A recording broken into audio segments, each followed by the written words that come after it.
Mega daughter Niharika Konidela రెండో పెళ్లిపై clarity ఇచ్చింది. తాజాగా ఓ యూట్యూబ్ ఛానల్ కి ఇచ్చిన ఇంటర్వ్యూలో నిహారిక రెండో పెళ్లిపై ఆసక్తికర విషయాలను వెల్లడించింది.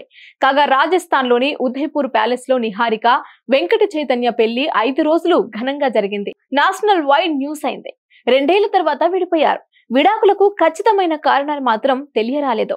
ప్రస్తుతం నిహారిక సెకండ్ ఇన్నింగ్స్ స్టార్ట్ చేసింది. ఆమె నటిగా, నిర్మాతగా రాణించాలని భావిస్తున్నారు. అలాగే కొత్త ప్రాజెక్ట్స్ ఒప్పుకుంటుంది. ఇటీవల ఓ తమిళ చిత్రంలో హీరోయిన్ గా నిహారిక ఎంపికైంది. కెరీర్ మీద పూర్తిగా దృష్టి పెట్టిన నిహారిక రెండో పెళ్లి చేసుకుంటుందా లేదా అనే సందేహాలున్నాయి. ఈ ప్రశ్నకు ఆమె స్వయంగా క్లారిటీ ఇచ్చారు. మరొకరిపై ప్రేమ కలగదు అంటే నేను నమ్మను. ఒక రిలేషన్షిప్ ఫెయిల్ కావడానికి అనేక కారణాలుంటాయి. అలా కొన్ని కారణాల వలన మ్యారేజ్ వర్కౌట్ కాలేదు. అంతేకాదు, నాకు పిల్లలంటే చాలా ఇష్టం. పిల్లలను కనాలంటే వివాహం చేసుకోవాల్సిందే. కాబట్టి పెళ్లి ఖచ్చితంగా చేసుకుంటాను. అది ఎప్పుడు అనేది ఖచ్చితంగా చెప్పలేనని చెప్పుకొచ్చింది. కాబట్టి నిహారికకు రెండో వివాహం ఆలోచన ఉంది. పిల్లల కోసమైనా రెండో వివాహం చేసుకుంటానని ఓపెన్ గా చెప్పేసింది.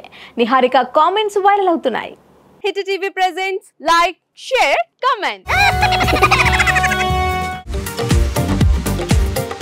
టీవీ వాళ్ళకు కూడా నేను ఒక సర్ప్రైజ్ ఇద్దాం అనుకుంటున్నాను. మీరు మాత్రమే జెస్సీ ఎందుకు అయ్యారు? ఇలాంటి అమ్మాయిలకి పిలవడానికి బాగుంటుంది. చందు సాయికి like you and have a జనాలకి ఒక పేరు నచ్చిందంటే దీనికి ఒక ప్రాసెస్ ఉంటుంది.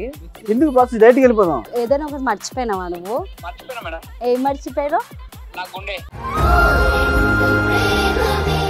ఏదో ఆ టైంకి మన సుడి బాగుంటే ఎవరన్నా చూపిస్తే రాయగలం కానీ డోర్ టు డోర్ సేల్స్ చేసేవాళ్ళు. శారీ వస్తుంది కదా, శారీలో వెనకాల కట్టుకుని